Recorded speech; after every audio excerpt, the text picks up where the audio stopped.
이번 주에 제가 준비한 테마는 일단 원자력입니다. 원자력. 최근에 우리 정부가 지금 되게 밀어주고 있는 쪽이죠. 탈원전, 이전 정부에서 추진했었던 탈원전을 완전히 폐기를 하고요. 이제 원자력을 기존에 건설 중단된 것도 건설 재개하게끔 만들어주고 있고, 그리고 기존의 노후 원전도 사용하도록 하고 있죠. 그래서 원전 쪽으로 좀 굉장히 밀어주는 쪽인데, 이게 지난 정부 중에서 이명박 정부 때, 그때도 원자력 쪽에 굉장히 정부 주도 투자를 많이 했었어요. 그때가 언제였냐면 2008년에서 2011년까지. 그때 이제 원자력 쪽에 정부 주도의 투자가 들어오면서 사실 주식 상승도 굉장히 좋았거든요. 이게 그래도 정부에서 돈이 들어온다고 하는 거는 한 몇 년 동안은 어느 정도 이 투자 유치가 가능하다는 거예요. 정부가 밀어주는 거는 그래도 상승할 수밖에 없어요. 뭐 정치적인 호불호와는 상관없이요. 돈이 들어오는 쪽이고 주식시장에서는 우리가 챙겨봐야 된다는 거죠. 거기다가 한 가지 더 있죠. 유럽연합에서 그 텍소노미라고 해가지고 그 친환경 에너지 쪽으로 원자력이랑 그 가스가 포함이 됐어요. 이게 포함이 되니 마니가 굉장히 이제 중요한 부분이었는데, 그걸 이번에 포함을 하게 되면서 이제 원자력 쪽이 좀 더 상승세가 돋보였었죠. 그럼 앞으로 투자가 좀 활발하게 일어나게 되면서 당연히 이제 그죠. 주식 가격 상승도 나올 수 있을 것이고, 전 세계적인 기조로서도 좀 더 볼 수는 있겠다 하는 거예요. 기존에 우리가 그 2차 전지 쪽이 정말 큰 상승세가 있었잖아요. 근데 그걸 단기로 접근하신 분들은 오히려 조금 아쉬우셨을 수도 있어요. 그죠? 왜냐면은 나는 너무 짧게 먹고 나왔는데 이제 실제로 길게 봐서는 너무너무 잘 갔던 거죠. 그러면 내용을 한번 알려드리겠습니다. 이제 원자력 쪽은요, 이게 신재생 에너지로 가는 길목에 있는 거라고 생각을 해주시면 돼요. 재생에너지로 가긴 가는데 그걸로 이제 완전한 전환이 일어나기까지는 시간이 좀 걸려요. 그래서 이제 탄소 중립으로 가는 길목에서 원자력을 좀 더 사용을 하게 될 거예요. 그리고 EU에서도 아까 원자력이 친환경 에너지로 포함이 되어버렸기 때문에 내년 1월까지 이게 그 EU 연합 그 국가들 중에서 30개국이 반대하지만 않으면은 완전히 친환경 에너지로 포함된다고 하더라고요. 그래서 이제 탄소 중립 같은 우리가 전 세계적으로 이뤄내야 하는 목표, 그것을 해결할 수 있고, 그리고 친환경 에너지에서 얻을 수 있는 이 에너지 자체가 효율이 좀 떨어져요. 왜냐하면 태양광도 그렇고 풍력도 그렇고 이런 것들은 이제 기후나 기후 상황에 따라서 어떤 때는 많이 얻을 수 있고 어떤 때는 또 적게 얻게 되고, 이게 딱 원활하지가 않거든요. 그렇다 보니까 원자력 같은 경우는 그런 건 없죠. 가동이 시작되면 꾸준하게 이어갈 수 있는 거기 때문에 재생에너지의 좀 한계점이라고 볼 수 있는 부분도 해결할 수 있어요. 그리고 이번에 정부 주도하에 성장을 이룰 수 있는 토대도 마련이 됐죠. 투자가 일어날 테니까. 이전에는 이 대형 원전 위주로 투자가 이루어졌다면은 이제 이번에 원자력 투자는 아무래도 이 중소형 원전, SMR이라고 하는 것, 이쪽으로 관심을 좀 가져봐야 되지 않겠느냐 하는 겁니다. 그러면은 이제 지금 정부가 추진하고 있는 게 기존의 대형 원전을 수명 연장하고, 그죠? 그게 이제 첫 번째일 것이고, 그러면 기존의 대형 원전 쪽에 부품을 공급하거나, 그죠? 혹은 이제 밸류 체인이라고 하죠. 거기에 이제 포함되어 있는 기업들은 좀 성장세를 이룰 수 있을 거고요. 그리고 이제 기존의 그 한수원이나 이 뉴스케일이라고 하는 해외 회사에서 또 준비하고 있는 SMR 쪽에 밸류 체인으로 또 포함될 수 있는 기업들 볼 수 있겠고요. 그게 두 번째고, 그리고 하나 더는 요런 게 있어요. 사용 후 핵연료 처리 사업. 사용 후 핵연료 처리 사업. 이건 뭐냐면은 핵 폐기물이 나오잖아요. 그죠? 원전에서는 나올 수밖에 없어요. 핵 폐기물을 앞으로 어떻게 처리를 할 것이냐. 이거에 대해서도 이제 사업 분야들이 있거든요. 그걸 원하는 회사들도 찾아보자 하는 겁니다. 이 뉴스케일이라고 하는 곳은 이 SMR 쪽에서는 반드시 봐야 되는 기업이에요. 제일 큰 전 세계적으로 원탑이니까. 여기에서 같이 이제 포함되는 기업을 봐야 되는데, 일단 제일 관련 있는 회사는 두산 에너빌리티예요. 그러면은 리스크는 없는가? 이런 부분은 좀 조심해야 될 건 없는가? 당연히 있죠. 이 SMR이라고 하는 거는 사실은 이제 새로운 기술이기 때문에 관련한 경험이 없어요. 그죠? 아직 상업 운전이 되는 게 하나도 없어요.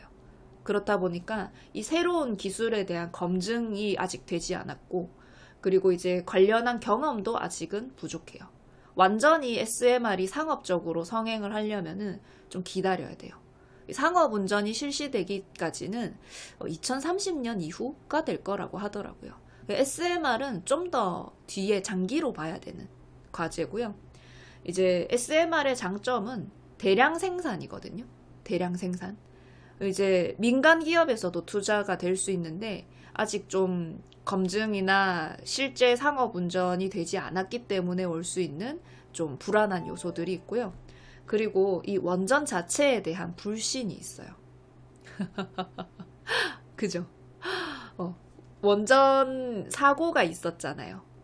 그 뒤부터는 이 원전 자체에 대한 그 위험성이라든지 이런 것을 좀 불안해하는 게 있기 때문에 좀 이걸 짓는다고 했을 때 반대에 부딪힐 수 있어요.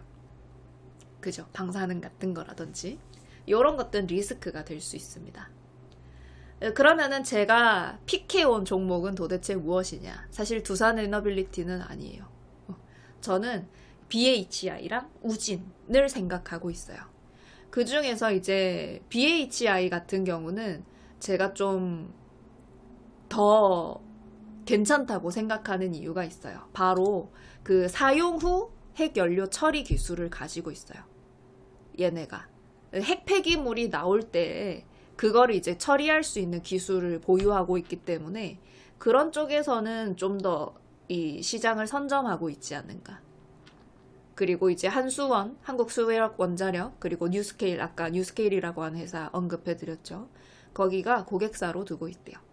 거기다가 수소 수전의 기술이라는 걸 가지고 있는데 이 SMR을 통해서 그린 수소를 만들 수 있거든요.